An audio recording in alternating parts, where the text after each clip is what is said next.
so strong. She is educated, talented. She knows she's a woman. History, when well preserved, is never forgotten. Now, he wasn't only the first president of Ghana, then Gold Coast, but also the man who made sure, or who led Ghana to independence. I'm talking about Osaagyefo Dr K, the first president of this country. His vision was bigger than being just president of this country. He wanted to ensure that Africa united. Now, he is no longer with us, but his vision still lives on, and we can see it in one of his children, Samia Nkrumah. She's my guest today on the Extra Old Woman Show. We take a quick break.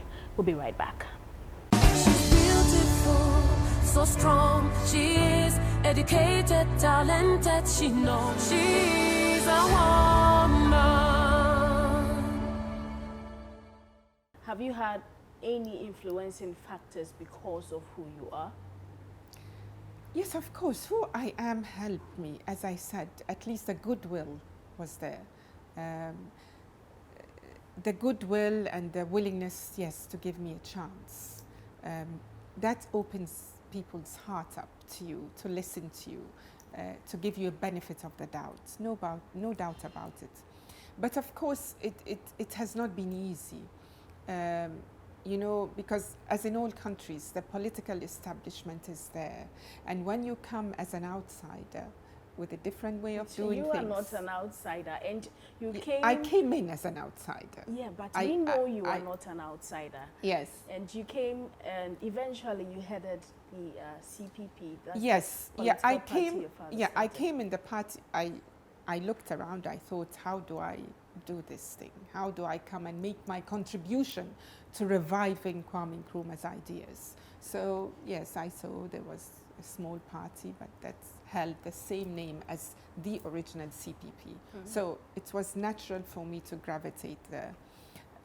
I became the only MP, and then I became the chairperson of the party, and I tried and struggled to, together with, you know, like-minded colleagues and comrades, to make it into what the party our father would have been proud of. But of course, I mean, so many things happened, and there were so many challenges, and you know, now we have to continue the journey. We have to continue the political journey. We have to work to make sure that Kwame Nkrumah's ideas are understood by the younger generation, and we have to revisit some of his policies and his the development plans that were initiated under his leadership, and adapt them to today's circumstances. So if you take the 7-year development plan of the 1960s, which was truncated, I mean, it was only practiced for 2 years, but if you look at it, it was a plan for our industrialization as a country. Your father's party, the Convention's People's Party, CPP, right now is not really up and standing. You know that. Are you coming back to contest on the ticket of the same party, or you have other plans? Good question, but you know what my decision is? No. Not to talk about. I want to know. Yes, I know people want to know, yes, but it has to be in my good time. When I'm ready to talk about the CPP, I will be the one to initiate the discussion. At this moment in time, for many, many reasons, I don't wish to speak about. Is this the CPP Osaagyefo envisaged? Is this I don't party? want to make, I'm sorry, I don't want to make any comments about the CPP. At all? Yes. No matter how I twist the question? No, I'm sorry, I'm going to disappoint you. But I have decided that this is not the time for me. You to come out with something. Absolutely. We will have to, because I'm contesting to re-enter Parliament. Some decisions have to be made, and yes, and I will have to speak about it. But I want to postpone that for for a moment. For a Not moment. just yet. Yes, not just okay, yet. in the pipeline. Okay. Yes, So definitely. when you look at male to female ratio in parliament right now, well, we are having a little bit more women in parliament than we used to. But do you think that the ratio is fair? No, it's not. And you see, because I'm so inspired by our father's policies, Kwame Nkrumah's policies, I have to look back, a little and think of, 1960 when Ghana passed, Ghana's National Assembly at the time, I think it was called, passed an act, representation of the people, women, and that allowed 10 women to be elected and join parliament, each representing a region. Now, that was affirmative action by another name. You can call it today an affirmative action, measure.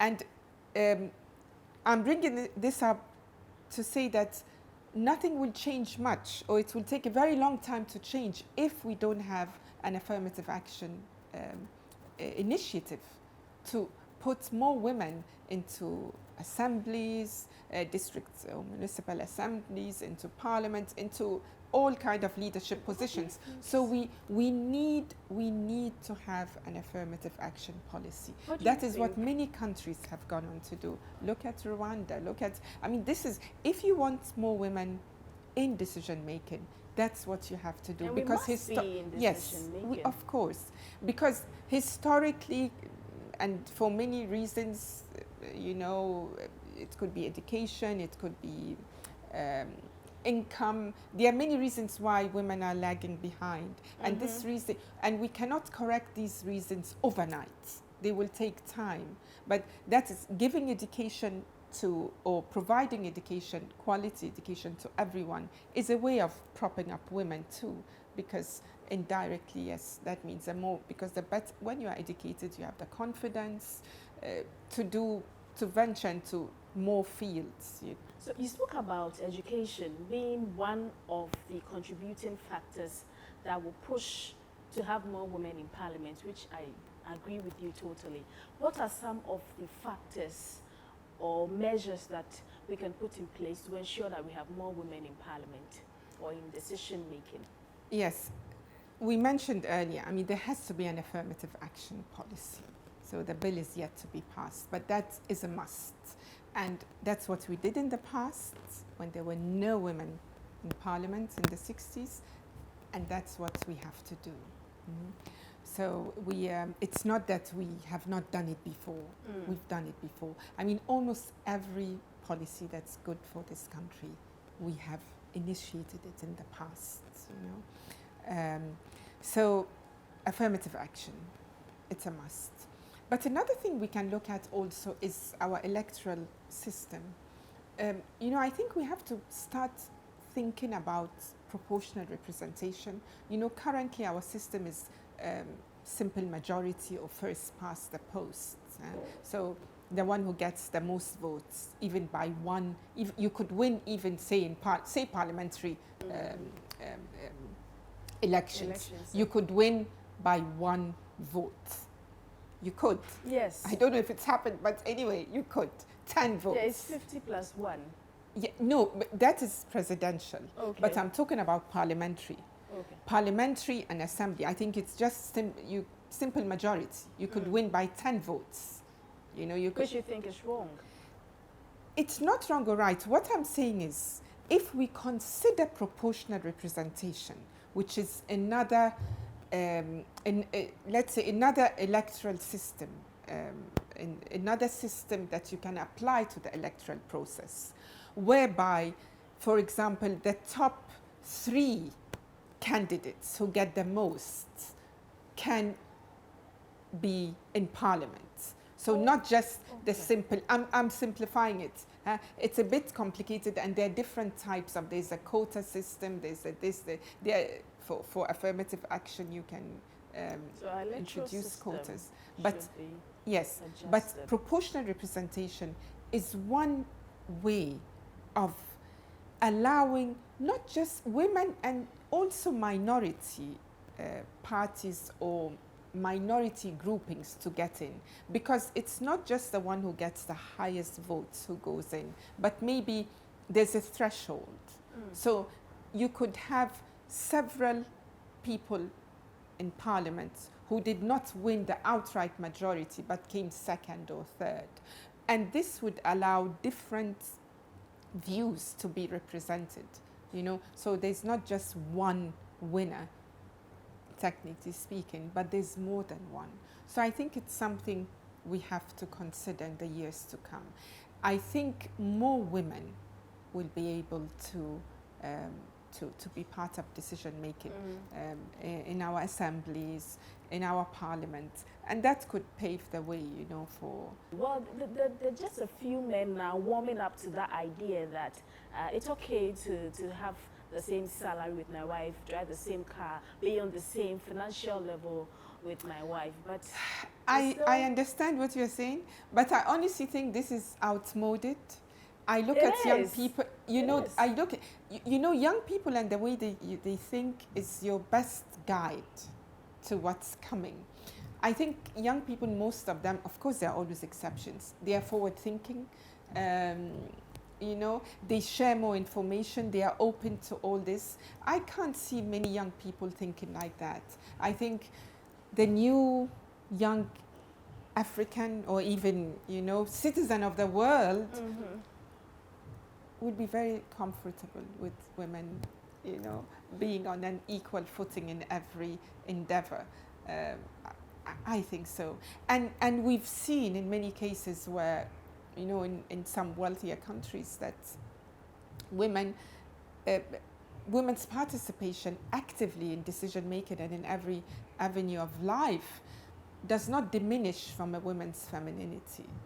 You know, it doesn't, you know. There are many small, richer countries where women even are giving birth to 3 or sometimes 4 because life is good for all. Yeah. There are safety nets, there's good child care. So what will stop a woman from giving birth if everything else is well organized for her? You see, if husbands can take, what do they call it, paternity leave also to help them. So what will stop us? So it won't impact negatively at all on our family. On the contrary, it just enriches our experience. I really hope that we're going to have more men siding with us on this. But Samia, let me come to you as a woman.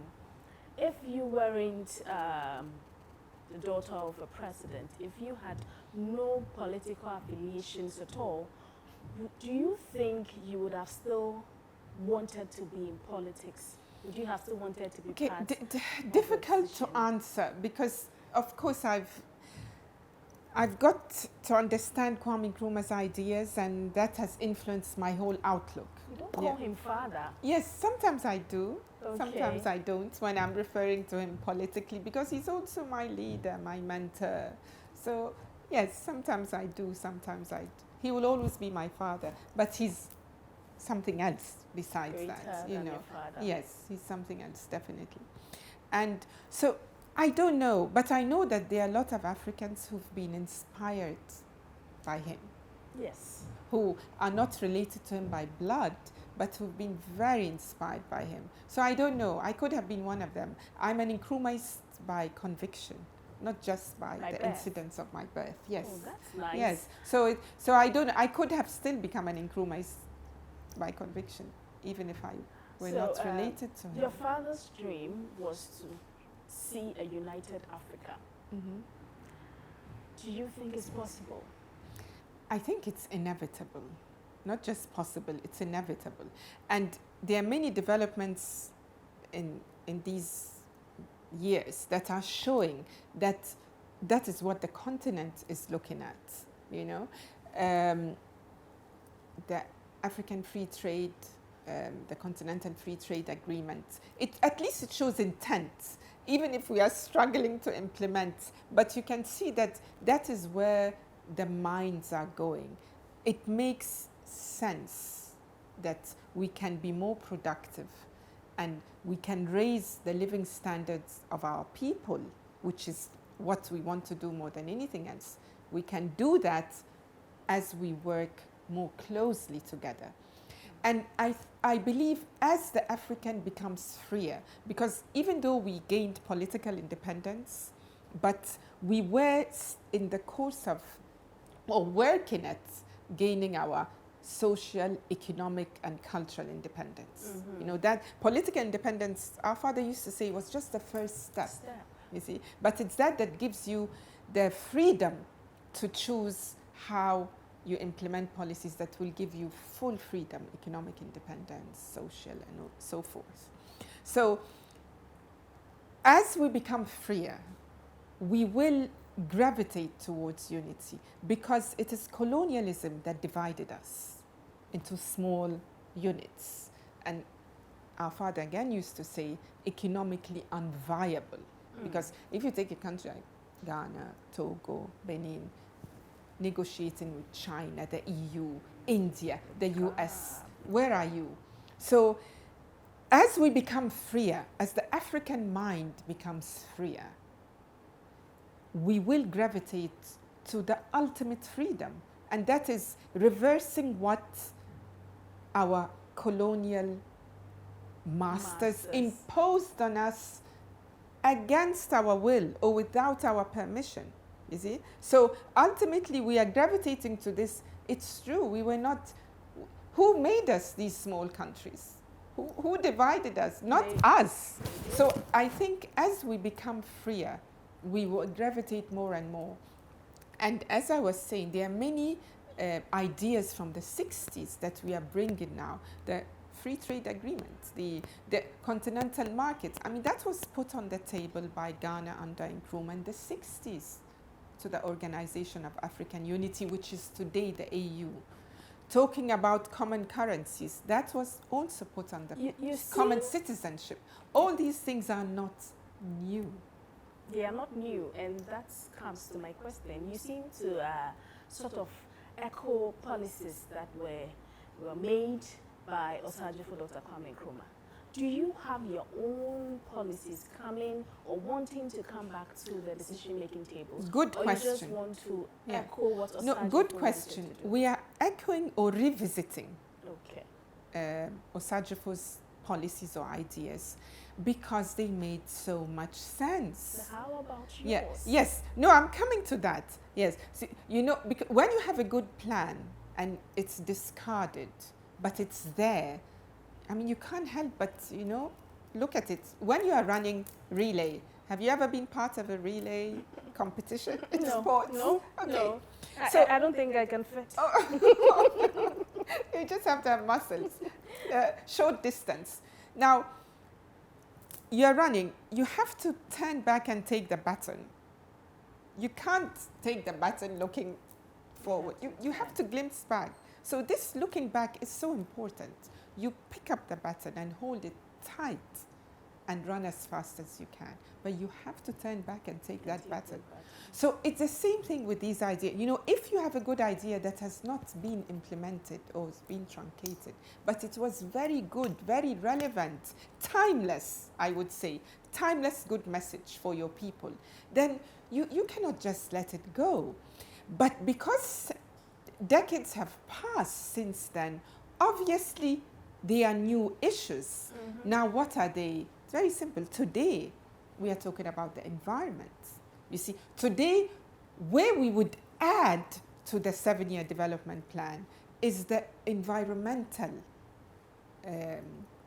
elements or compact. So today we know that we can industrialize, but not in a harsh way for our environment.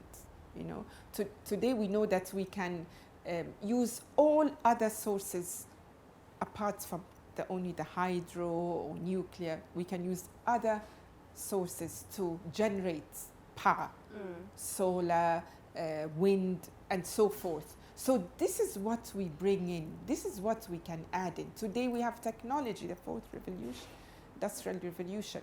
So we can add that, but the core message is really the same. You have to be free economically as an African to be able to meet the basic needs of your people. You have to be the decision maker. Your national production, over your exports, over your gold reserves. You have to be in control of your economy so that you can decide. Another thing that has come to the fore, it's always been with us, but the transparency. Now we have to put more emphasis on transparency because, yes, corruption is everywhere in the world, I believe. I don't think it's more here than anywhere else because after all, even people who are corrupt here, office holders who engage in acts of corruption, they do it with the connivance of outside forces, you know. So I think corruption is a worldwide thing. But what we need to stress, because it's become more and more endemic, so we have to stress on transparency. This is something maybe the 60s we were not thinking so much about it, you see. So there are things that have come up that a different slant here and there, but the core is the same. You have to turn back and take the baton. We have to turn back. Are we witnessing Osaagyefo Dr Nkrumah growing up inside of you right now? Oh, I mean, I would be so honored. I think I'm just privileged to have been associated with him in any way. I think he was one of those leaders which you get once in every, I don't know, few centuries. I'm not surprised that he was popularly voted for 1999 by a BBC survey as the African of the millennium, not even century. So I think he was definitely one of a kind in terms of his foresight, vision, and I would say selflessness. Are we witnessing your father seated right now in your body? It's as if you want to continue the good works that he started, which is a great initiative, but you speak of him with so much passion and enthusiasm that one may feel that this is just not a father-daughter relationship, but it is one of a more spiritual connection. If I were a traditionalist or if I believed in reincarnation, I would say that he came back to finish the work that he didn't finish. We have to. Do you sometimes feel that way? No, I feel the connection, but because I appreciate the cause and the work, you know, the purpose of that great life work. But I think we don't represent individuals, but we represent ideas, and we are part of a big movement. You see, change for the better and quickly happens when a lot of people embrace a good idea. So it's never just an individual. Yes, maybe an individual can inspire or rally people to do things, but what has to happen is that a lot of young people, and preferably, ultimately, a lot of young people buy into a very good idea. This is what happened. It happened in the past. It happened with independence. It happened with some revolutions, you know, in different parts of the world. And it can happen again. And it must happen again for things to really change in a big way that affects all our lives. So it's never about one person, I think. It's about a movement of people. A movement of people moving together in one direction. Do you at any point want to become president of this country? If you're in politics, yes, sometimes you take this step, you take that step. But I think, like I'm saying, I don't think it's about me now. You know, it's not about me. Are we saying that would we want to see a very progressive president in Ghana one day? Yes, we want to. And if that may be you, why not? Yes, whoever that person is, if they step out and up at the right time, why not? we'll follow. Those of us who have these same ideas will follow. But I think now, sitting here now, I'm thinking, yes, there has to be a movement of a lot of people to buy into these ideas. And that's our task, how to rally a lot of people in Ghana and Africa, and Africans everywhere, actually, as he used to say, to buy into these ideas. I believe the political talk may never end. Yes. The political talk with you and your father, your own ambitions may never end. But now let's move away a little to your personal life. Looking at you now, I am looking at an impossible 59-year-old woman. And I'm going to be 60 this I year. don't believe it. Yes. I just can't I believe was it. born in 1960, the year we became a There republic. must be a family secret you're not letting us in on, because how is this possible? Anyway, You're thank you. still not Thank you telling. for... See, I don't know what it is. Get a secret out. Okay, we've tried. We've said what? Eating everything, Yes, eating yes, in yes. moderation, It's not thinking coming. good thoughts, DNA. I'm don't just know. not buying it. Yeah, no. I have to buy it. Shea Anyways. butter and shea oil, Okay. coconut oil, moringa oil, Still not all the what I'm wonderful looking things for. we It's still not what I'm produce here. looking for, but I'll just take it as you said. When you are not thinking about your great parents, your vision for Africa, what you want to do to contribute to the quota of this great country in Africa, what do you do? Oh, I have friends. You do. Yes. Who are also like I have you? friends. I'm sure some are. I have friends. I have family. I have, yes. I visit also my brother in Cairo. I have cousins, aunts, uncle. I have an extended You Egyptian have a family. son? Yes, I have a son, Kwame. Kwame is 22 years old. He was here with me in Ghana, Takrady International School. And then anyway, he's studying now. He's graduating this year. He's in Copenhagen, Denmark. I've seen Yes. his pictures. Very beautiful boy. Yeah, he looks like mother, I must say. Yes. Oh, And really? he's a great mix. He's about 4 different countries. Oh. Yes. So do you have any hobbies? I'm sure when you meet with your friends, you have things you do. I read a lot. I sometimes watch movies. You do? Yes, What I kind like of to movies? eat. I mean, different ones depending on our Wait, friends. you like to eat? I like to eat different foods. Like, I'm open to different. I love our indigenous food, our Okay. local food, but I also eat different kinds of cuisine. Uti. Meka-kaka-kraka. Okakakakaka. Enti, Meka-chuka-kraka. weduane a opepa eduane be. I like our food. No, Joanne no, is no. our food. Missy, No, I can't. No, I eduane a can't. opepa. No, my accent is so. I'm so I just embarrassed. want you to try. You will teach me. Let me work on my accent a bit.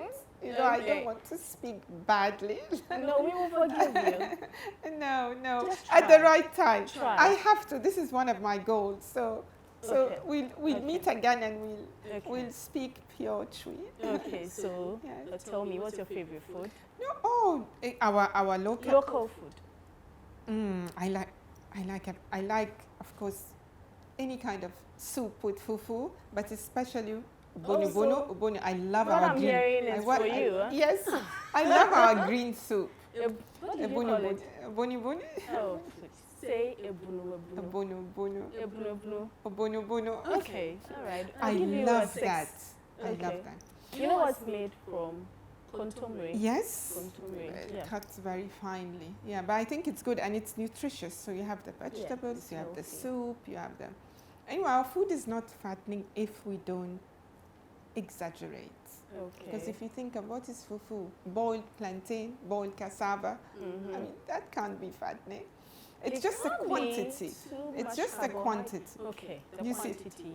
If we exaggerate, I think with the quantity, but in itself, it's not But fattening. I don't want to and it's buy very that healthy. you are this size because you don't eat much. There's a secret you're not letting us in, but I'll find it.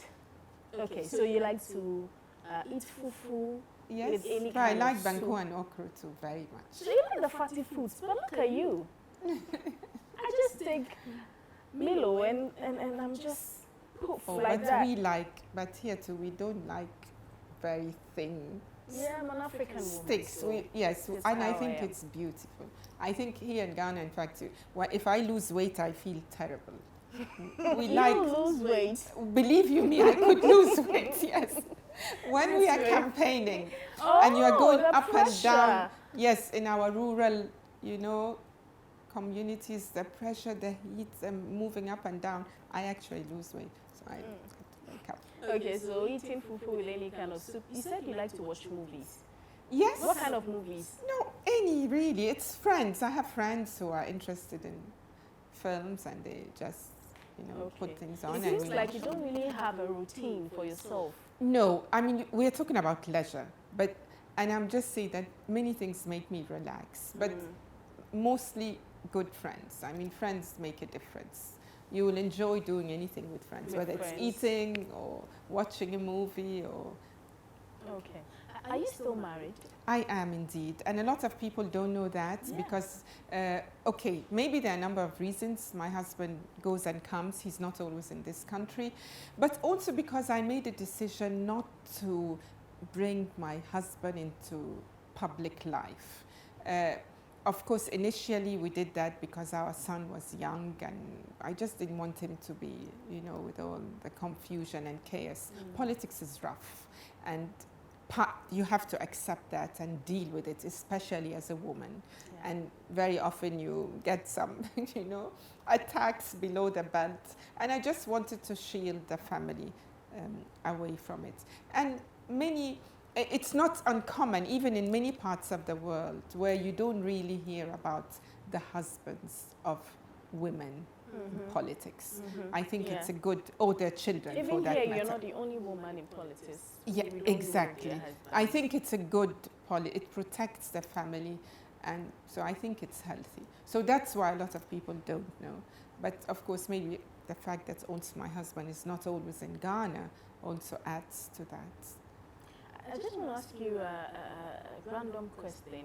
I wouldn't be surprised if you wouldn't have an answer for me, but if you've lived here for a while, you know that we have a culture that sort of pressurize women at a certain age to must settle down, as in marriage. Yes. It's not a bad thing, but sometimes the pressure is too much. Yes. And it forces the women to make wrong choices, yes. they lose interest in themselves, and all that. If you do have an experience with what I'm talking about, what would you share? What would you have to say to such women who find themselves in such situations? Yeah, that's why we like to promote education, because I think there are a number of things that make you much stronger as a woman. One of them is education, no doubt about it. When a woman has some education and has confidence, it's easier to navigate around all these societal, I don't know what norms or practices that might not work in favor of women all the time. So definitely every woman should strive for education. Definitely. I mean, I always say that.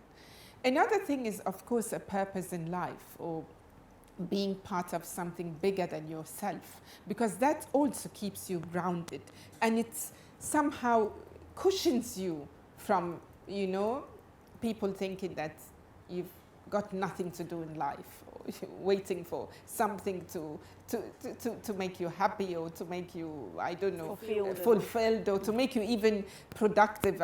So I think that's another thing, to have a mission in life, to be part of something bigger than just your individual thing, to be part of a collective. That helps a lot. And of course, the other thing, but that's my personal opinion, is, and I'm going to say spirituality, but I don't mean it in our, I don't mean juju, but okay. I mean spirituality in the sense that we need to connect with, if you are religious, it's God. Whatever God you worship, but having this higher force, intelligence, higher love that somehow keeps you also, that gives you some comfort and some guidance. I think that strengthens every person, including women. So I always say that education, spirituality, and a sense of purpose. I mean, that's what helps. That's what helped a lot of us women who came under some kind of pressure because, you know, in our societies, in our different countries. Father telling you to always be strong. Yes, indeed. Yes, yes. It's been very, very lovely talking to you. Thank you. Final question. How do you see the future of women in Africa? Women in Africa. Women, I believe women must lead the movement towards African unity. I think this is our task. I can't help but quote Kwame Nkrumah again. Please do. But I also have one last quote okay. I want to quote. Okay. But you quote yours and then I'll do mine. This is what he said in one of his books. Okay, I'm trying to remember which book. It's either Class Struggle in Africa or, forgive me, or Handbook of Revolutionary Warfare. But this is what he says. You can measure the degree of a country's revolutionary awareness by the political maturity of its women. Now, you can take this same idea and apply it to different things. You can measure. So if women are politically aware for whatever needs to be done, women are ready and understand the condition, what must be done, that means that the society is ready to change something. Revolutionary awareness, in that I'm seeing it like a change. You see, something changing from. So women must lead that. I think women, yes, the mothers of this continent must, and I mean it in the wider sense, not someone who's given birth only, but the mothers of this continent must lead their children to unity. I think that's how. And on that note, I would also like to say, at long last, the battle has ended. In Ghana, your beloved country, is what? Free. Free forever. Yes. Thank you very much, Samia, for speaking with me. It's been lovely having you on the Extra Woman Show. My guest today has been Samia Nkrumah, daughter of the first Prime Minister and President of the Republic of Ghana, Osaagyefo Dr K. And it was just like speaking with a feminine version of Kwame Nkrumah. My name is Amma Krampah. Make a date with me same time. Let's speak. Thanks for watching. She's beautiful, so strong. She is educated, talented. She knows she's a woman.